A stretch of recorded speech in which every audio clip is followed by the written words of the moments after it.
जय हिंद दोस्तों। अमेरिका ने इंटरनेशनल मीडिया पे ये बात चारों तरफ फैला दी कि रसिया यूक्रेन कॉन्फ्लिक्ट वार जो है सीज फायर में नहीं बदल रहा। इसका सबसे बड़ा रीज़न इंडिया है। इंडिया रसिया को फंडिंग कर रहा है, तेल व्यापार कर रहा है और रसिया को फंडिंग हो रही है और उसी पैसे का प्रयोग करके रसिया जो है यूक्रेन के अंदर धमाके कर रहा है। पूरे इंटरनेशनल मीडिया में यही खबरें चलने लगी। ट्रंप ने टैरिफ वार शुरू कर दिया कि 50% भारत के ऊपर टैरिफ लगाएंगे, आप रूस से तेल व्यापार मत कीजिए। लेकिन भारत ने कह दिया कि तुम 50% लगाओ, 100% लगाओ, मुझे फर्क नहीं पड़ता है।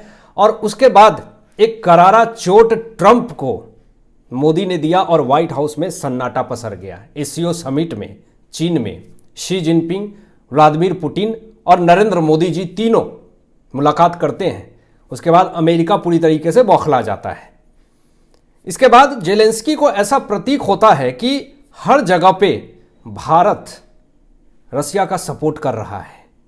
शायद अगर भारत से बातचीत करूंगा तो हो सकता है कि रसिया जो है यूक्रेन के अंदर बम धमाके नहीं करे।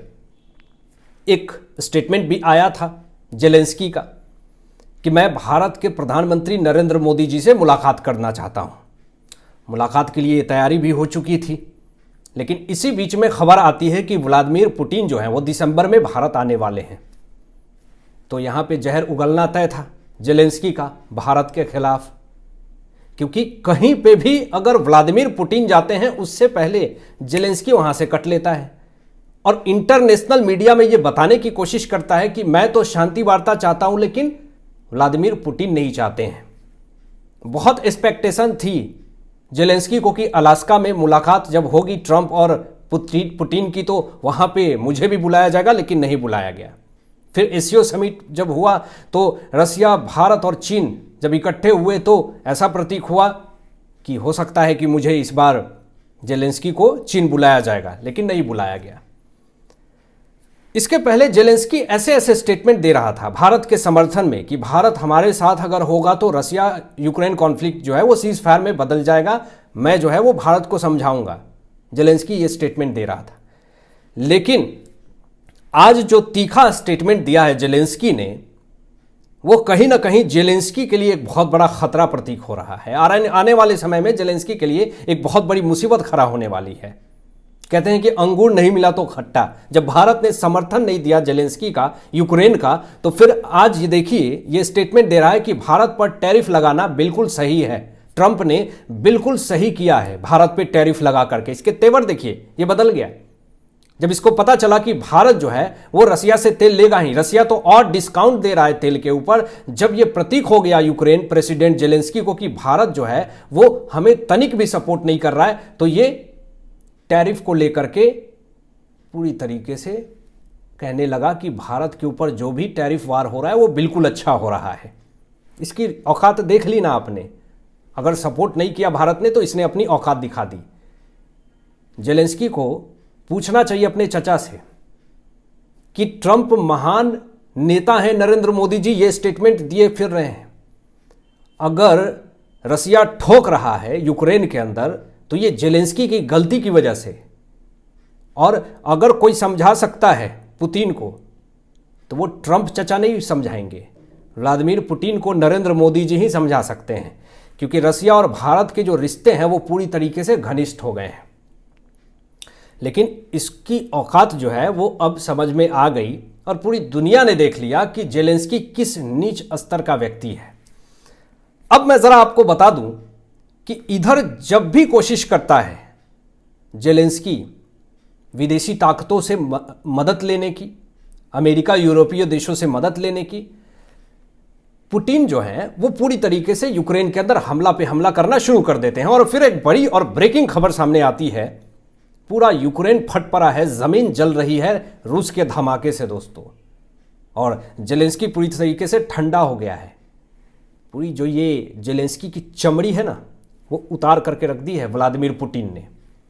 कुछ दिन पहले दोस्तों जेलेंस्की जो है वो यूक्रेन का सस्ता ड्रोन रूस के खुफिया एजेंसी पे ताबड़तोड़ हमले करने शुरू कर देता है, और फिर उसके बाद बड़ी बड़ी इमारतें, ऊंची इमारतें जो हैं वो गिरने लगती हैं भरभरा करके। इसके सस्ता ड्रोन ने अटैक कर दिया, रसिया के अंदर पूरी तरीके से खौफ का माहौल बन गया। उसी समय व्लादिमीर पुतिन ने कह दिया था कि इसका बहुत बुरा अंजाम जो है वो जेलेंस्की को भुगतना पड़ेगा। और अगर यूक्रेन के अंदर कोई भी तबाही होती है तो पहली गलती जेलेंस्की का होता है।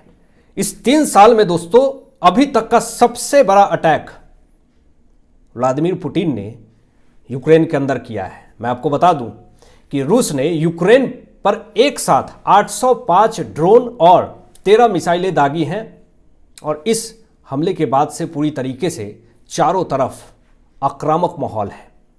लोग ये चिंता में हैं कि इस जेलेंस्की की घटियापंथी की वजह से, इसकी नासमझी की वजह से आज जेलेंस्की की वजह से यूक्रेन की मासूम जनता भुगत रही है, यूक्रेन की जनता को झेलना पड़ रहा है। इसकी वजह से, इसके गलत डिसीजन की वजह से यूक्रेन की जनता जो है वो त्राही त्राही कर रही है कि इस नीच प्रेसिडेंट को यहां से पहले हटाओ और जल्दी यूक्रेन को रसिया का हिस्सा बनाओ, क्योंकि इसकी औकात नहीं है कि ये यूक्रेन को चला सके, यूक्रेन की सरकार को चला सके। अर्थव्यवस्था पूरी तरीके से खराब हो रही है इस इंसान की वजह से, और 2026 में तो यूक्रेन के अंदर और बड़ी क्राइसिस आने वाली है। मैं आपको बता रहा हूं, ये जो हमला किया रूस ने, व्लादिमीर पुतिन ने यूक्रेन के अंदर, ये यूक्रेन की राजधानी कीव के सरकारी मुख्यालय यानी कैबिनेट भवन पर बड़ा हमला किया गया। दोस्तों, किसी ने उम्मीद नहीं करी थी कि इतना बड़ा हमला सरकारी मुख्यालय पे किया जाएगा। चारों तरफ अफरा तफरी मच गई, लोग इधर उधर भागने लगे। जेलेंस्की का जो पसीना है वो सूख गया, कलेजा फटने लगा, इसका शरीर ठंडा पड़ गया कि अब क्या होगा, अब पुतिन जो है वो अब क्या बड़ा निर्णय लेने वाले हैं। क्योंकि व्लादिमीर पुतिन ने पहले ही ये क्लियर कर दिया था कि जो यूक्रेन के अंदर तबाही होगी उसको नहीं झेल पाएगा जेलेंस्की। अब यहां पे जेलेंस्की ये स्टेटमेंट दे रहा है कि ये हमला जो है वो दिखाता है कि पुतिन शांति नहीं चाहते हैं। अगर शांति नहीं चाहते पुतिन तो तुमसे बात करने के लिए मॉस्को तुम्हें क्यों बुलाते? लेकिन एक तरफ तुम न्योता भेज रहे हो कि मैं व्लादिमीर पुतिन से शांति वार्ता को लेकर के रसिया यूक्रेन कॉन्फ्लिक्ट पे बातचीत करना चाहता हूं, और दूसरी तरफ तुम मॉस्को के अंदर, तुम रूस के खुफिया एजेंसी के ऊपर तुम दे दनादन सस्ते ड्रोन पे अटैक कर रहे हो। तो ये कौन सी शांति वार्ता की बात कर रहे हो तुम? अब मैं आपको बता दूं, यहां पे पश्चिमी देशों से मदद मांग रहा है जेलेंस्की की, किसी तरीके से मेरी मदद कर दो, गुहार लगा रहा है, मन्नतें मांग रहा है कि अब मैं नहीं बच सकता हूं। अगर व्लादिमीर पुतिन इसी तरीके से आक्रोशित रहे, यूक्रेन के अंदर इसी तरीके से हमले करते रहे, ड्रोन पे ड्रोन अटैक करते रहे, मिसाइलें दागते रहे, तो पूरा धरती जो है वो कांप जाएगा। यूक्रेन के अंदर पूरा यूक्रेन फट रहा है, धरती फट रही है, वहां पे इतने अटैक हो रहे हैं। ये माहौल और ये स्थिति है दोस्तों। यहां पे जब व्लादिमीर पुतिन दे दनादन कीव के अंदर, यूक्रेन के अंदर ड्रोन और मिसाइलें अटैक कर रहे हैं, तो ट्रंप जो है वो सबको वही धमकी देता है। क्या कह रहा है कि रूस पर और ज्यादा टैरिफ लगाऊंगा। लेकिन इस धमकी से व्लादिमीर पुतिन को कोई फर्क नहीं पड़ता। व्लादिमीर पुतिन ने पहले ही कह दिया था कि मैं डरने वाला नहीं, जो मेरे प्रोटोकॉल्स हैं, नियम और शर्तें हैं, रसिया वो लागू करेगा और उसको मानना पड़ेगा यूक्रेन को, जेलेंस्की को। अगर नहीं मानेगा तो हमले रोज सहो और उसको भुगतना पड़ेगा। और साथ साथ यूक्रेन की जो जनता है वो भुगत रही है इसकी वजह से। इसलिए यूक्रेन की जनता कह रही है कि इस आतंकवादी प्रेसिडेंट जेलेंस्की को पहले यहां से हटाओ, इसको यहां से निकालो इस देश के बाहर से। ये माहौल है दोस्तों। मैं आपको बता दूं कि ये जो अटैक हुआ है, 805 ड्रोन और 13 मिसाइलें जो यूक्रेन के अंदर दागी गई है रसिया की तरफ से, सबसे पहले यहां पे नाकामयाबी है जेलेंस्की की। हमले रोकने में ये नाकामयाब हो जाता है। कोई भी रसिया अटैक करती है यूक्रेन के अंदर तो ये एक असफल प्रेसिडेंट साबित हो चुका है। एक भी हमले का जवाब नहीं दे पाता है ये और नाकामयाब हो जाता है। इसकी सजा वहां की सिविलियंस भुगतती है। उसके बाद जनता की सुरक्षा पे सवाल खड़े होते हैं। जनता को तुमने भरोसा दिलाया था कि चाहे जो हो जाए रसिया के प्रकोप से मैं बचाऊंगा, उसमें भी ये असफल हो गया।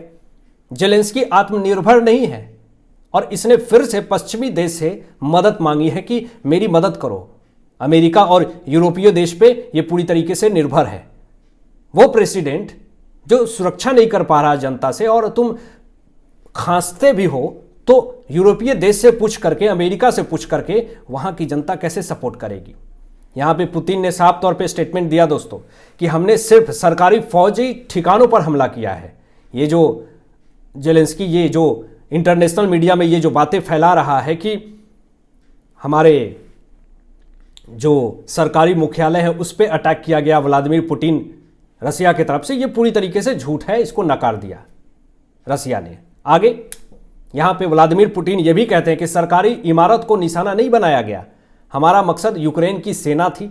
लेकिन जेलेंस्की इतना घटिया इंसान है कि यूक्रेन की सेना और फौजे के आसपास ये सिविलियंस को बसा रखा है।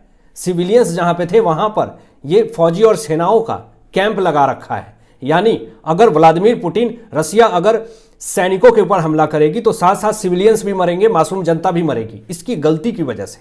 मैं आपको बता दूं कि पुतिन का अगला जो निशाना है वो ये है कि अगर यूक्रेन के अंदर विदेशी सेना आएगी तो सीधा हमला होगा यूक्रेन के अंदर। उसके बाद नाटो अगर दखल देगी तो खतरा होगा यूक्रेन के लिए। और शांति तभी संभव है जब कोई बाहरी ताकत यूक्रेन के अंदर इंटर ना करे। तो ये सारे प्रोटोकॉल्स जो हैं व्लादिमीर पुतिन का, रसिया का, ये मानने वाला नहीं है जेलेंस्की। इसको तो बिना शर्तों के ही सीज फायर करना है, तो ऐसा असंभव है। आपकी क्या राय है इन तमाम विषयों पर, अपने विचार व्यक्त कीजिएगा और मिलते हैं लेटेस्ट ब्रेकिंग एनालिसिस के बाद। तब तक अपना ध्यान रखें, ख्याल रखें। सत्यमेव जयते। जय हिंद।